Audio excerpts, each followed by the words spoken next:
नमस्कार, आप देख रहे हैं टोटल टीवी। मैं हूं सौरभ जौहरी। हमारी खास पेशकश में आपका स्वागत है। हरियाणा विधानसभा चुनाव के नतीजे अब सामने आ गए। तस्वीर धीरे धीरे साफ हो गई। बीजेपी एक बार फिर से यानी कि हैट्रिक लगाते हुए प्रदेश में सरकार बनाने जा रही है। बड़े बड़े दिग्गज नेता, बड़े बड़े मंत्री इस चुनाव में धाराशायी हो गए। सवाल है कि जनता के मन में क्या था। वो जनता ने अपनी वोट की चोट से साबित किया। न सिर्फ साबित किया बल्कि भरोसा जताया उस पार्टी पर जो विकास के साथ चलती है। ऐसा तमाम लोगों की प्रतिक्रियाएं भी आई। अब सवाल यह कि कांग्रेस जो बढ़त का सपना देख रही थी, 10 साल के सूखे को खत्म करने का सपना देख रही थी, वो अब सपना ही नजर आ रहा है, क्योंकि 49 से 50 सीटों पर बीजेपी एक बड़ा मैंडेट लेकर आ रही है, जो अब तक के हरियाणा के इतिहास में पहली बार हो रहा है। और बीजेपी का सीएम फिर से रिपीट होगा। पार्टी तीसरी बार सत्ता की दहलीज तक पहुंचती हुई नजर आ रही है। बीजेपी खेमे में जोश है तो वहीं कांग्रेस कहीं ना कहीं निराश। कार्यकर्ताओं में निराशा भी कांग्रेस के देखने को मिल रही है। लेकिन इस बार हरियाणा के परिणामों ने कहीं ना कहीं चुनावी समीकरण को बदलकर जरूर रख दिया है।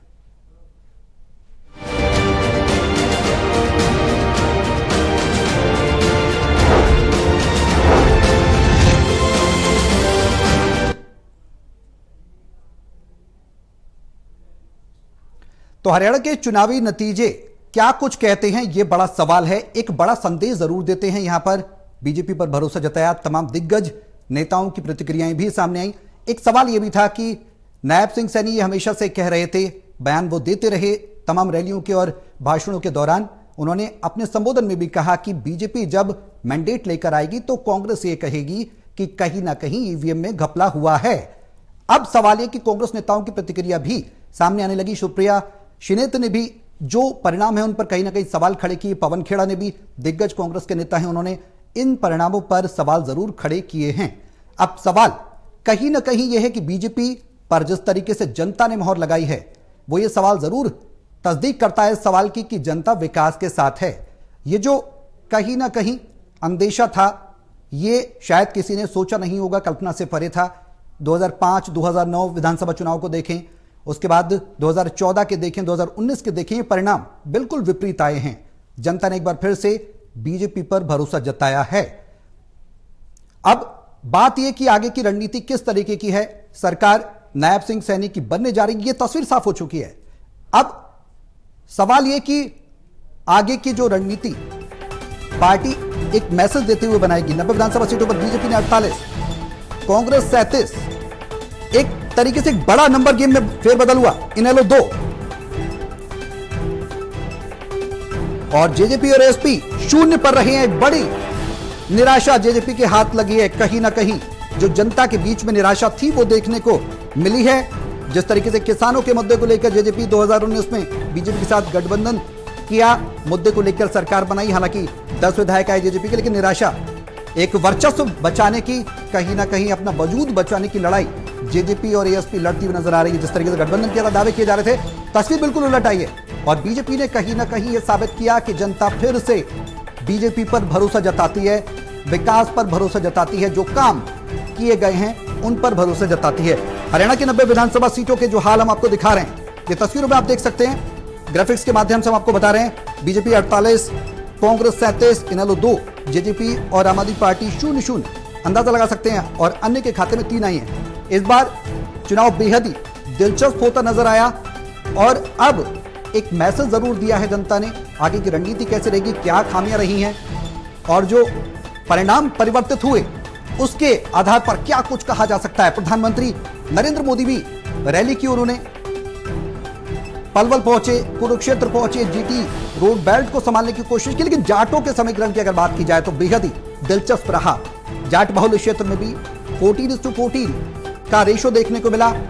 और अगर बात की जाए कहीं ना कहीं हुड्डा के कहीं ना कहीं सीटों को लेकर, तो वो कहीं ना कहीं अपने आप में चुनौती वाली चीजें निकलकर सामने आई हैं। अब आगे की रणनीति बिल्कुल क्लियर हो चुकी है। बीजेपी हमेशा से यह चीज लेकर चल रही है कि अब सरकार जो है जनता के विकास के लिए है, विकास के लिए थी और आगे विकास भी करेगी। तमाम पैनलिस्ट हमारे साथ हैं। अनिल महेश्वरी जी हैं स्टूडियो से हमारे साथ, वरिष्ठ पत्रकार हैं। सर, बहुत स्वागत है आपका। जो रणनीति इस तरीके की बनाई गई थी और जो नतीजे थे, जो अमूमन अंदाज लगाया जा रहा था, उसके बिल्कुल विपरीत नतीजे आए हैं। सबसे पहले आपका रिएक्शन चाहूंगा सर कि किस तरीके की नतीजे हैं, क्या इनकी उम्मीद थी, क्या सोचा जा रहा था? मैं आपका रिएक्शन लूं, लेकिन और भी सहयोगी हमारे साथ हैं। डॉक्टर महेश कुमार हैं, हिसार से एसेट एडिटर, पानीपत से देवेंद्र कथुरिया हैं एसेट एडिटर, और वरिष्ठ पत्रकार वीरेंद्र सोनी जी हमारे साथ चर्चा में बने हुए हैं। आप सभी का बहुत स्वागत है। धन्यवाद। अनिल सर, शुरुआत मैं आपसे ही करना चाहूंगा, क्या जो एक्सपेक्टेशंस थी, जो उम्मीदें जताई जा रही थी कि कांग्रेस के तमाम दिग्गज कह रहे थे कि 20-20 सीटें नहीं ले पाएगी बीजेपी, और बीजेपी ने तो एक तरीके से हैट्रिक लगा दी सीधी। कांग्रेस के दिग्गजों की तो बात ही छोड़िए, पॉलिटिस्टर्स, राजनीतिक एनालिस्ट, मैं भी उसमें शामिल हूँ, जिसने ये किसी को उम्मीद ही नहीं थी, आशा ही नहीं थी कि बीजेपी इस तरह इतनी आगे बढ़ेगी, तीसरा टर्म लेगी। अब तक का बीजेपी का ये हरियाणा स्टेट का सबसे अच्छा परफॉर्मेंस है जी। 2014 से भी ज्यादा बेटर है। और लेकिन जनता का आदेश है, जनादेश है, उसको ये डिसमिस करना, ईवीएम ने करा, इसने करा। सोचना ये चाहिए कि जो गुज्जर वोट थी इधर उधर कई जगह बटी वो थी जी, आइसोलेटेड एरियाज में, उसके लिए कांग्रेस ने अपने एक बड़े साफ सुथरे चेहरे को राजस्थान से इंपोर्ट किया जी, सचिन पायलट को। लेकिन सुरेंद्र नागर नोएडा से एक वरिष्ठ बिजनेसमैन, लोकसभा के भी सदस्य रहे, अब राज्यसभा के बीजेपी के सदस्य हैं, उनको बीजेपी ने पिच करा जी। और उसके बाद में किशन पाल गुर्जर ने फरीदाबाद के अंदर अपनी दुश्मनी, दोस्ती, गुटबंदी सब छोड़कर अपनी पार्टी को जिताने के लिए जान लड़ा दी। और फरीदाबाद शहर से विपुल गोयल, जिससे उनका 36 का आंकड़ा था, उसको भी उन्होंने सपोर्ट करा, और वो इतने शानदार रिजल्ट फरीदाबाद वाली सीट से लेके आए, जिसके लिए हर आदमी को उनकी तारीफ करनी चाहिए जी।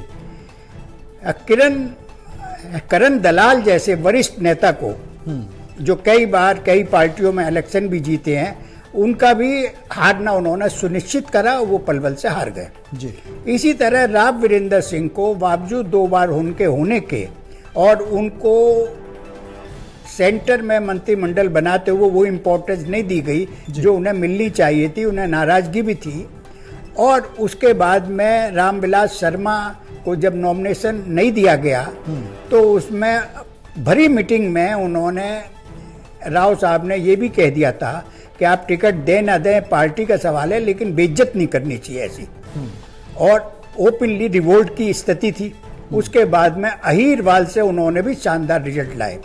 लेकिन उसके बाद में जाट बेल्ट में भी धर्मवीर सिंह जो हैं, उन्होंने तोसाम से अपनी सारी जो उनकी नाराजगी थी उस सबको दूर करते हुए, या नाराजगी नहीं भी थी क्योंकि पिछले इलेक्शन में किरण ने उनको सपोर्ट किया था, उन्होंने उसकी बेटी को सपोर्ट करा। भिवानी शहर से सीपीएम का कैंडिडेट जो कांग्रेस की मदद से फाइट कर रहा था, वो काफी वोटों से हारा, और कई सीट जाट बेल्ट में भी बीजेपी के हवाले हुई। जीटी रोड तो हमेशा से बीजेपी का माना जाता था, बीजेपी ने उसमें भी अपना काफी हद तक अपना वजूद बनाए रखा। पढ़ने में कहीं गलती हो गई, देखने में कहीं गलती हो गई, या वोटर इतना होशियार हो गया है कि वसीम बरेलवी साहब का कहना ये कि आज की दुनिया में वो ही जीता है जो बात इधर की करे और उधर हो जाए। वोटर, आप उससे पूछने जाइए, वो आपसे कहता बाबूजी जैसा आप कहेंगे मैं वैसे ही कर दूंगा जी। लेकिन हम लोगों को, या जो भी पोलिस्टर्स या इस काम को करते हैं, हम तो इंडिविजुअल बेसिस पर कर रहे थे, लोग तो बड़ी बड़ी टीम बनाकर करते हैं, उनको ये बात सोचनी चाहिए, आत्मलोचन करना चाहिए कि गलती कहाँ हुई, कैसे हुई। इवन टोटल टीवी जिसका सर्वे पे लोग यकीन करते थे और सर्वे सही निकलता था, आज से नहीं पिछले 10 साल से सही निकल रहा है हर जगह, उनसे भी कहीं चूक हुई। चूक उनसे नहीं हुई, चूक इस बात में हुई कि पब्लिक का मूड वो कैसे गौज करें। वो तो वोट डलवाते हैं, वो पूछते तो है नहीं। उसके बाद में पब्लिक इतनी होशियार हो गई है कि उसकी बात को हम फेस वैल्यू पे ना लेके हमें कुछ ना कुछ ऐसा सोचना चाहिए कि भाई ये सही बात कह रहा है या हमारा दिल रखने के लिए बात कह रहा है। तो ये जो इलेक्शन में, इसमें इतने सारे लोग, बीजेपी में इंटरनल रिफ्ट भी थी। एक एमपी उनके थे कुरुक्षेत्र के, उनकी माँ जो हिंदुस्तान की सबसे रईस महिला हैं, जी। वो इंडिपेंडेंट खड़ी हुई, एक मंत्री को उन्होंने हिसार से हराया, वो गुटबंदी थी। रामविलास शर्मा को टिकट नहीं दिया गया और कई जगह लोग निर्दलीय खड़े हुए। तो गुटबंदी तो हिंदुस्तान की पॉलिटिक्स में हर पार्टी के अंदर है। अब हम उसमें कारण ढूंढने में बहुत सारे कारण होंगे। मैं सुबह भी कह रहा था ईवीएम पे ठीकरा फूटेगा, बिल्कुल। फिर इस पे फूटेगा कि बक्से पलट के गए, ईवीएम मशीन पलटी गई, कहीं कोई कहेगा 99% चार्ज थी, कोई कहेगा 60% चार्ज थी। लेकिन हमें आत्मलोचन बस में एक बात आपको और इसमें बहुत अच्छी बतलाऊं जी। कि सीबी गुप्ता उत्तर प्रदेश के बहुत वरिष्ठ नेता थे और लखनऊ शहर में ही रहते थे पुराने मकान में, और बहुत उन्होंने शहर के लिए करा। एक इलेक्शन इंदिरा गांधी की हवा थी, उस इलेक्शन में लखनऊ कैंट से सीबी गुप्ता इलेक्शन हारे ही नहीं, उनकी जमानत जब्त हो गई जी। और हेमवती नंदन बहुगुणा चीफ मिनिस्टर थे। उसके बाद जब इमरजेंसी के खिलाफ आंदोलन हुआ, उसमें बहुगुणा और सीबी गुप्ता एक साथ आए। तो बहुगुणा जी उनसे मिलने गए सीबी गुप्ता से, तो सीबी गुप्ता ने उनसे छूटते कहा, नटवर लाल एक बात बतला, मेरी जमानत कैसे जब्त हुई? इलेक्शन में हारना जीतना, मेरी जिंदगी में कई बार मैं इलेक्शन हारा हूं, कई बार जीता हूं, लेकिन क्या हालात ऐसे हो गए कि मेरी जमानत जब्त हो जाए? जी। और उन्होंने अपनी किताब में भी यही लिखा है कि धांधली हुई, जबकि बहुगुणा जी ने बिल्कुल सही लिखा है कि सीबी गुप्ता उस हवा का रुख पहचानने में नाकामयाब रहे, जो हवा उस टाइम इंदिरा गांधी की बहरी थी।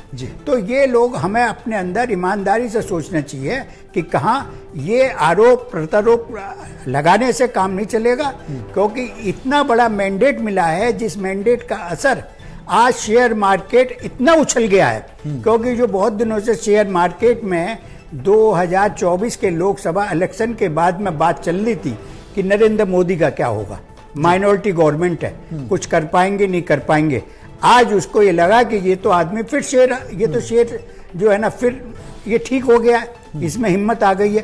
तो छोटी सी स्टेट का इलेक्शन है, लेकिन इसका असर दूरगामी, इसका असर हो सकता है महाराष्ट्र के इलेक्शन में बीजेपी में इतनी ताकत आ जाए कि वो जहां ये माना जा रहा था कि इलेक्शन लूज करेंगे, हो सकता है वहां भी हो। तो ये इलेक्शन बहुत इंपॉर्टेंट इलेक्शन है। देवेंद्र, जो परिणाम आए हैं इनका शायद कांग्रेस को भी अंदाजा नहीं होगा, आकलन नहीं किया होगा कि भाई इस तरह के परिणाम आ सकते हैं, और जो रिजल्ट देकर जनता ने एक बार बीजेपी को फिर से हैट्रिक पर भेजा है, उसमें कहीं ना कहीं चौंकाने वाले हैं कांग्रेस के लिए नतीजे।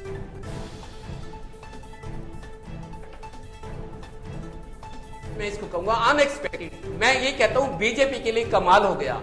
देखिए, मैं अपनी डिबेट में ये कहता रहा हूं कि कांग्रेस एज ले रही है, लेकिन बीजेपी, मैं ये भी कहता था कि बीजेपी को हम खारिज नहीं कर सकते कि सरकार नहीं बना रही, बना सकती है। कई बार मरतबा मैंने कहा, आज बीजेपी ने सरकार बना दी, लेकिन इतना कमाल हो गया, ये तो मैंने सोचा ही नहीं था। शायद बहुत सारे यहाँ पर मैं आपको रोकना चाहूंगा। यहाँ पर हरियाणा के कहीं ना कहीं जो बीजेपी सरकार के 8 मंत्री चुनाव हारे हैं, उन पर एक नजर डालेंगे।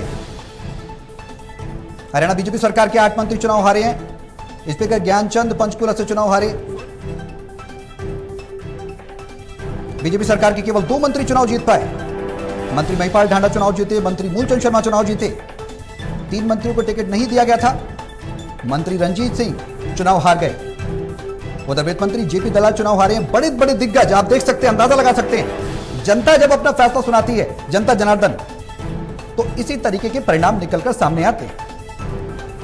परिवहन मंत्री असीम गोयल अंबाला सिटी से हारे। नगर निकाय मंत्री सुभाष सुधा भी थानेसर से चुनाव हार गए। और कृषि मंत्री कंवर पाल गुर्जर जगाधरी से हारे हैं। स्वास्थ्य मंत्री कमल गुप्ता हिसार से चुनाव हारे हैं। मंत्री संजय सिंह नूह से चुनाव हारे। स्पीकर ज्ञानचंद पंचकुला चुनाव हारे। एक बड़ा मैंडेट कहीं ना कहीं, और इस बीच एक बड़े बड़े दिग्गजों को जो पछाड़ा है इस परिणाम ने, वो कहीं ना कहीं कई बड़े सवाल खड़े करता है। ये सवाल भी खड़े करता है कि जो आप कितने भी दावे कर लें, कितना भी कुछ कह लें, लेकिन जनता विकास के साथ जाएगी, उस पर विश्वास जताएगी और वहां मोहर लगाएगी। जनता को लगता है कि कहीं ना कहीं विकास होगा, उनके बच्चों को अच्छी शिक्षा मिलेगी, प्रदेश का विकास होगा, क्षेत्र का विकास होगा, तब राज्य का भी विकास होगा। तमाम पैनलिस्ट हमारे साथ मौजूद हैं। देवेंद्र, आप अपनी बात कंटिन्यू करें। सवाल यह कि इस बार जो रणनीति बनाई थी बीजेपी ने और जो कांग्रेस ने बनाई थी, वो कांग्रेस के विपरीत है।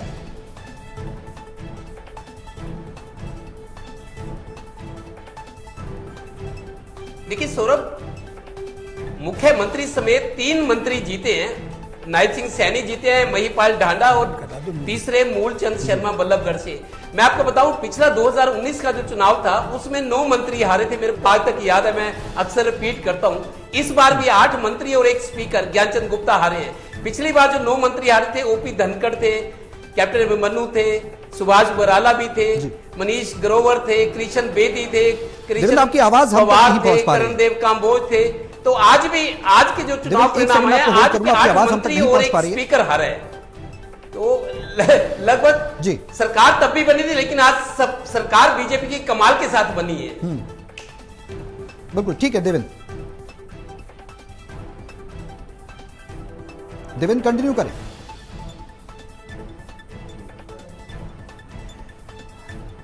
बिल्कुल सौरभ, देखिए मैं बता रहा था कि 9 मंत्री पिछली बार 2019 के चुनाव नतीजों में हारे थे। अब इस बार 8 मंत्री हारे, 1 स्पीकर ज्ञानचंद गुप्ता। जो मंत्री हारे हैं उनमें बड़े बड़े मंत्री हैं, हालांकि जो हैट्रिक पर भी थे, लेकिन 3 मंत्री जीते, जिसमें नायब सिंह सैनी खुद मुख्यमंत्री है, महिपाल ढांडा है, और मूलचंद शर्मा बल्लभगढ़ से हैं। तो आप देखिए, मेरे को याद है 2014 में जब भूपेंद्र सिंह हुड्डा की सरकार गई थी, तब 10 मंत्री हारे थे। 2014 में जब कांग्रेस सरकार के 10 मंत्री हारे थे, उसके बाद बीजेपी की सरकार आई 14 में, तब तक तो ठीक था, लेकिन 19 का चुनाव आते आते 9 मंत्री चुनाव हारे थे। अब 24 में फिर 8 मंत्री और 1 स्पीकर चुनाव हारे हैं। तो मेरे को लगता है मंत्रियों से अपेक्षाएं ज्यादा होती हैं, उन पर भार ज्यादा होता है। पब्लिक की जो समस्याएं हैं, जो शिकायतें हैं, जो उनकी सुविधा की बात है, उनके लाइफ को ईज करने की बात है, तो बिल्कुल मंत्रियों पर दबाव ज्यादा आता है। यही वजह है कि पिछली बार 9 हारे, इस बार 8 मंत्री और 1 स्पीकर चुनाव हार गए हैं। तो हालांकि बीजेपी शानदार तरीके से जीती है, लेकिन ज्यादातर मंत्रियों का हारना ये बताता है कि गाज तो गिरी है, रिएक्शन तो थी, लेकिन फिर भी लोगों ने बीजेपी को मौका दिया। इसकी वजह मैं ये मानता हूं सौरभ, दरअसल अंदर ही अंदर जो वोटर्स था वो साइलेंट था, वो चुप था। कांग्रेस वालों ने शोर ज्यादा किया। उनको लगा, कांग्रेस कार्यकर्ताओं को, नेताओं को, कि हमारी सरकार आई हुई है, हमने प्रॉपर्टी आईडी, परिवार पहचान पत्र, किसानों का मुद्दा, युवाओं की बेरोजगारी, महिला पहलवान, ये सारे मुद्दे उठाए। उनको लगता है ये मुद्दे क्लिक कर जाएंगे, क्योंकि जन भावनाओं से, उनकी जनता की पीड़ा से, समस्याओं से जुड़े थे। लेकिन मेरे को लगता है ओवर कॉन्फिडेंस था, उनको लगता है कि ये हथियार हमारे काम आएंगे, लेकिन कांग्रेस के हथियार नहीं चले। शोर ज्यादा था, जमीनी हकीकत कम थी, जबकि बीजेपी अंदर ही अंदर अपनी स्थिति को सुधारती चली गई, और जो पब्लिक सेंटिमेंट्स थे उसको पहचाना बीजेपी के नेताओं ने, हाई कमान ने। और दूसरा मैं ये भी कहूंगा, जो एंटी इनकम्बेंसी वाला बदलाव वाला फैक्टर था, उसमें हरियाणा के जो बीजेपी नेता थे, कार्यकर्ता, वो उतना भरोसा नहीं जगा पाए। सेंटर के जो बड़े लीडर थे, प्रधानमंत्री 4 बार आए, अमित शाह 3 बार आए, योगी आदित्यनाथ 2 बार आए, जेपी नड्डा आए, राजनाथ सिंह, जो बड़े लीडर थे, उन्होंने यहां लोगों का भरोसा जगाया, डबल इंजन की सरकार होने का वास्ता दिया, प्रधानमंत्री ने भी दिया। मेरे को लगता है सेंट्रल के जो लीडर हैं वो यहाँ के डैमेज को कंट्रोल कर पाए, और स्टेट के जो नेता थे उनको बहुत बड़ी ऑक्सीजन सेंट्रल लीडरशिप से मिली है, जिसकी वजह से ये शानदार परिणाम बीजेपी के हक में आए हैं। बिल्कुल महेश, जो परिणाम आए हैं इसकी उम्मीद बीजेपी नेताओं के द्वारा तो थी, वो आश्वस्त थे, लेकिन कांग्रेस ने नहीं की होगी। अब एक बड़ा रणनीति बनाई गई केंद्र की तरफ से, इस तरीके से देवेंद्र भी जिक्र कर रहे हैं, बड़ी रणनीति का अहम हिस्सा थे। केंद्र के नेता हरियाणा की जनता के मूड को भाप गए थे, या फिर लोकसभा चुनाव के बाद जो परिणाम आए उससे कहीं ना कहीं बीजेपी सजग हो गई थी केंद्र स्तर तक।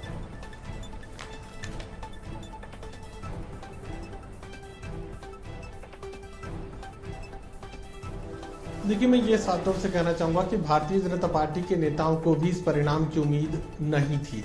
भले ही मीडिया के कैमरों के सामने नायब सिंह सैनी स्पष्ट बहुमत की सरकार के दावे कर रहे हो, फिर ये भी कहा कि गठबंधन को लेकर सेटलमेंट्स को लेकर तैयारियां मुकम्मल कर ली गई हैं, लेकिन भारतीय जनता पार्टी के रणनीतिकार भी अधिकतम 27 सीटों पर टिके हुए थे। जो माहौल, जो परिस्थितियां उन्हें नजर आ रही थी, मैंने इस बात को लेकर जिक्र भी किया कि आप खुद कितने सीटों का अंदाजा लगा हुए, तो बताया गया कि 27 सीट आएंगी, उससे ज्यादा नहीं बनेगा। तो आप आप ये मानकर चलिए कि बीजेपी के रणनीतिकार ही 27 सीटों का आकलन कर रहे थे। सीटें अगर 50 के करीब जा रही हैं तो ये मानकर चलिए कि बीजेपी के लोगों को भी इस बात की कतई संभावना नहीं थी कि इस तरह की परिस्थितियां बनने वाली हैं। वो खुद निराशा की स्थिति में थे और भारतीय जनता पार्टी के कई सारे लोगों से रात में भी मेरी बात हुई, वो इतनी निराशा की स्थिति में थे और किसी एक नेता को जिम्मेदार ठहरा रहे थे कि भारतीय जनता पार्टी की तबाही कर दी, अगले 20 सालों तक भारतीय जनता पार्टी राज कर सकती थी, लेकिन गलत नीतियों की वजह से हमें बर्बादी झेलनी पड़ी, पार्टी साफ हो गई। ये स्थितियां रणनीतिकारों की थी, तमाम नेताओं की थी, लेकिन अब जो चुनाव परिणाम निकलकर सामने आए वो अनएक्सपेक्टेड था, ना सिर्फ हमारे लिए, ना सिर्फ लोगों के लिए, ना सिर्फ पूरी मीडिया के लिए, बल्कि भारतीय जनता पार्टी के लोगों के लिए भी ये जो चुनाव परिणाम है ये अनएक्सपेक्टेड है। किसी ने इसकी कल्पना नहीं की थी। हालांकि मीडिया के कैमरों के सामने इस तरह के बयान जरूर दिए गए कि सरकार हम बनाने जा रहे हैं, लेकिन सरकार बनाने को लेकर खुद भारतीय जनता पार्टी के लोग संभावनाएं खत्म मान रहे थे। उन्हें बिल्कुल इस बात का अंदाजा नहीं था कि स्पष्ट बहुमत की सरकार उनकी बनने वाली। वीरेंद्र जी, जो परिणाम आए हैं,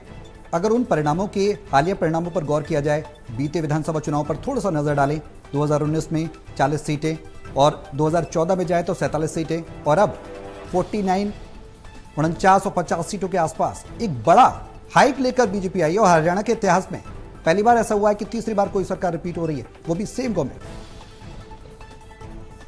देखिए, बिल्कुल मतलब ये जो नतीजे आए हैं ये चौंकाने वाले हैं, इसमें कोई संदेह नहीं, कोई दो राय नहीं है जी। मतलब इन नतीजों से जो हारने वाले हैं वो सदमे में हैं, उनका सदमे में आना स्वाभाविक है, लेकिन जो जीते हैं वो भी सदमे में हैं जी। मतलब चुनाव जीतने वालों को भी उम्मीद नहीं थी कि वो जीत जाएंगे। वो अपने को चूटे काट कर देख रहे हैं कि हम कहीं शपथ तो नहीं देख रहे कि हम चुनाव जीत गए हैं। मतलब ये नतीजे इतने चौंकाने वाले हैं, मतलब अब कोई कुछ भी कहे। देखिए, जहां तक एग्जिट पोल की बात है, एग्जिट पोल अपनी अपेक्षाओं पर खरा नहीं उतरे, उसका कारण है जो सैंपल लिए जाते हैं और मतदाताओं ने भी अपना मन स्पष्ट नहीं किया। जब सैंपल देने की बात थी तब भी लोगों ने ईमानदारी से वोट नहीं डाला, क्योंकि लोगों को लगता था कि हम हमारी जो राय है सार्वजनिक हो जाएगी, और जो भारतीय जनता पार्टी का प्रचार तंत्र था वो इतना था, तो लोगों ने वहां भी अपनी स्पष्ट राय दी थी और ये स्पष्ट कहा गया कि अगर मान लीजिए कि कांग्रेस को आप वोट देंगे तो अमुक व्यक्ति चीफ मिनिस्टर बन जाएगा, इससे एक वर्ग विशेष का दबदबा बन जाएगा। ये बड़ा प्रभाव रहा पूरे हरियाणा में। मतलब भारतीय जनता पार्टी ने ना तो इस बार 75 पार का नारा दिया, ना जाट ना गैर जाट की चर्चा की, लेकिन ये जरूर कहा कि अगर आपको पहले जैसे पहले शासनकालों में हुआ करता था उस तरह की आपको जातियों का सामना करना पड़ा था, तो ये संकेत ही काफी था। और इन चुनाव के नतीजों से एक बात है कि देखिए 2014 में जो थे वो अलग कल्पना थी, उस समय तो इंडियन नेशनल लोकदल के साथ ये कल्पना नहीं की जा रही थी। सर्वे जो बता रहे थे वो 27 सीटें बता रहे थे, जबकि 19 सीटें आई थी, कांग्रेस की 15 सीटें आई थी, 15 सीटें ही बताई जा रही थी। और 2019 के अंदर जो है 75 सीटें भारतीय जनता पार्टी का दावा था, लेकिन सभी जो एग्जिट पोल थे वो या पूर्वानुमान थे, उन्होंने 70-75 सीटें बढ़कर दिखा दी थी। वो जो पूर्वानुमान थे धराशायी हुए और इस बार तो कोई कल्पना ही नहीं थी। इस बार तो भारतीय जनता पार्टी को भी कल्पना नहीं थी। ये बात ठीक है कि नायब सैनी अब 2 दिन से कहने लगे थे कि हम 50 सीटें जीतेंगे, लेकिन भारतीय जनता पार्टी की रणनीति क्या रही? देखिए, रणनीति के बारे में आपको कभी मालूम ही नहीं होगा।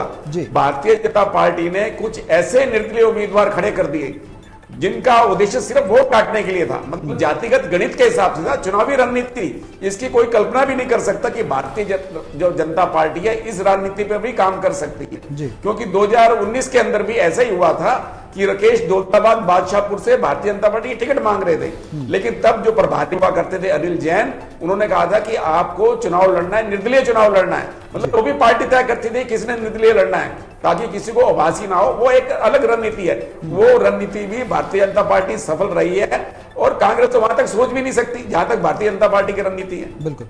और चुनाव नतीजों से ये देखिए कि जो 56 वर्ष का जो रिकॉर्ड था चौधरी भजनलाल के परिवार का, वो आज भजनलाल के परिवार से उनका आदमपुर जो उनका गढ़ था वो छिटक गया है। वहां जो है चंद्र प्रकाश वो जीत गए हैं, वो जो रिटायर्ड IAS अधिकारी हैं वो चुनाव जीत गए हैं, हालांकि उन्हीं के परिवार से थे। मतलब चौधरी रामलाल जी के भतीजे हैं और मतलब कुलदीप बिश्नोई के एक वर्चस्व पर समाप्त होना ये बहुत बड़ी बात है। तो भारतीय जनता पार्टी के लिए एक आघात है। कुलदीप बिश्नोई गए थे भारतीय जनता पार्टी में, अब देखिए वो अपने बेटे भव्य बिश्नोई को तो पहले तो उन्होंने जिता दिया उपचुनाव के अंदर, अब देखिए अब वो विधानसभा चुनाव हार गए।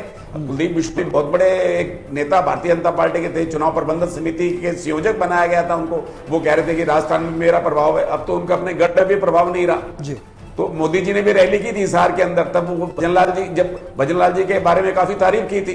तो अब ये क्या, इसका क्या उद्देश्य माना जाए, इसका क्या परिणाम बना जाए। और इसी तरह चौधरी वीरेंद्र सिंह जो ट्रेजरी किंग थे, अब उनके बेटे चौधरी बजिंदर सिंह भी ट्रेजरी किंग साबित हुए। वो 32 वोटों से हार गए। कहां वो IAS अधिकारी थे, कहां भारतीय जनता पार्टी के सांसद थे।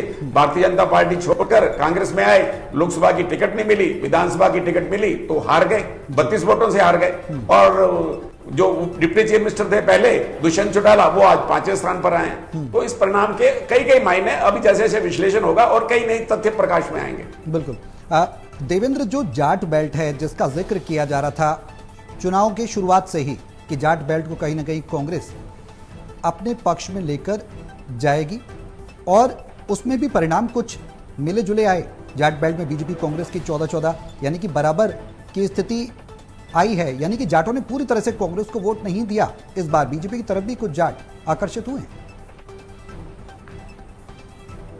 देखिए सौरभ, बिल्कुल ठीक बात है। जाट वोटर्स जो थे उन्होंने दबाव पूरी तरह बनाया हुआ था कांग्रेस की तरफ से बीजेपी के बीजेपी को हराएंगे, उनके कैंडिडेट्स को हराएंगे, उस तरह का पूरा लामबंदी की हुई थी बहुत सारी सीटों पे। पानीपत की इसराना सीट पे मैं जब कल